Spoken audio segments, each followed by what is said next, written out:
बिस्मिल्लाहिर्रहमानिर्रहीम। स्टूडेंट्स, आज हम डिस्कस करने जा रहे हैं यूनिट स्टेप फंक्शन या हेविसाइड स्टेप फंक्शन क्या होता है।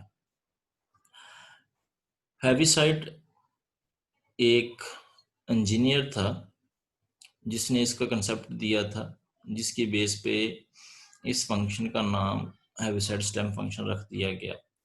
यूनिट स्टेप इसलिए कहा जाता है कि यहाँ पे आप देख सकते हैं कि वन वैल्यू का डिफरेंस है कि लेस देन के लिए आपकी वैल्यू 0 आ रही है और ग्रेटर देन के लिए आपकी वैल्यू 1 आ रही है, यानी इसका साइज जो है, जंप जो है वो 1 है, इसलिए इसको यूनिट स्टेप फंक्शन कह दिया जाता है।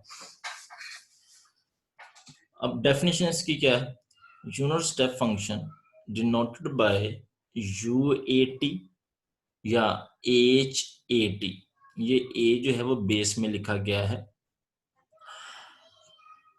यूनिट स्टेप हेविसाइड के लिए, हेविसाइड भी कहते हैं इसलिए इसको एच से भी नोट कर लिया जाता है, HAT। आर या आप इसको कर सकते हैं नोट UT माइनस, इसको माइनस कर सकते हैं टी में से, UT माइनस A।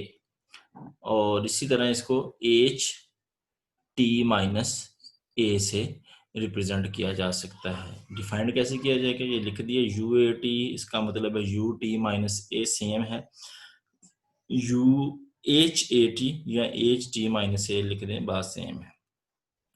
अब यहाँ पे ये जो आपको बेस में जो चीज दी है A दिया है, या यहाँ से जो चीज माइनस हो रही है A है, तो उससे लेस के लिए आपकी वैल्यू 0 होगी, उससे ग्रेटर और इक्वल के लिए वैल्यू 1 होगी। ये डेफिनेशन है इसकी। अगर यहाँ पे B दिया होता तो ये UT माइनस बी या HBT कह सकते थे, या HT माइनस बी कह सकते थे, तब डिफाइनिंग होनी थी 0 if t less than b, 1 if t greater than equal to b। अब इसका जो फंक्शन है, इसके ग्राफ में एक जंप आता है, पहले वैल्यू लेस देन के लिए 0 आती है और ग्रेटर देन के लिए 1 आती है, तो वो उसमें एक जंप बनता है, तो उसको हम कहते हैं जंप डिसकंटिन्यूटी। इन पार्टिकुलर केस अगर ये जो a है ये 0 हो, a 0 हो, तो फिर इसको डिफाइन करेंगे U not T, UT minus 0 या UT सिंपल लिखते हैं, बात फिर भी समझ सकते हैं आप। H not T, HT minus 0। अब आपके पास a क्या है? 0 है, तो t लेस देन 0 के लिए 0 होगा, t greater than equal to 0 के लिए 1 होगा। नेक्स्ट हम इसको डिस्कस करेंगे कि लैप्लास यूनिट स्टेप फंक्शन या हेविसाइड स्टेप फंक्शन का क्या होता है। अब यहाँ पे कुछ फंक्शन हैं जिनको हम समझते हैं कि अगर हम यूनिट स्टेप फंक्शन में चेंज करना पड़े तो वो कैसे किया जा सकता है, जो हमारे क्वेश्चंस करने में हेल्पफुल होंगे। ये तो यूनिट स्टेप फंक्शन की डेफिनेशन लिख दी, UT माइनस A, UAT लिख सकते हैं। t लेस देन a के लिए 0 है और t greater than equal to के लिए a के लिए 1 है। a की वैल्यू यहाँ पे पॉजिटिव होनी चाहिए। यहाँ पे हमें क्वेश्चंस नजर आएंगे जिसमें हम यूनिट स्टेप फंक्शन में पहले उस फंक्शन को चेंज करना पड़ेगा। देखें, अब ये देखने में यूनिट स्टेप फंक्शन नहीं लग रहा, लेकिन आप इस फंक्शन को यूनिट स्टेप फंक्शन में चेंज कर सकते हैं। कैसे किया जाए? यूनिट स्टेप फंक्शन तो यहाँ पे 0 है और यहाँ पर क्या होता है? 1 होता है, फिर यूनिट स्टेप फंक्शन है। अगर इसको यूनिट स्टेप फंक्शन में चेंज करना है तो वो कैसे किया जाएगा? तो जो कीजिएगा, सबसे पहले ये जो फंक्शन दिया है वो लिखेंगे,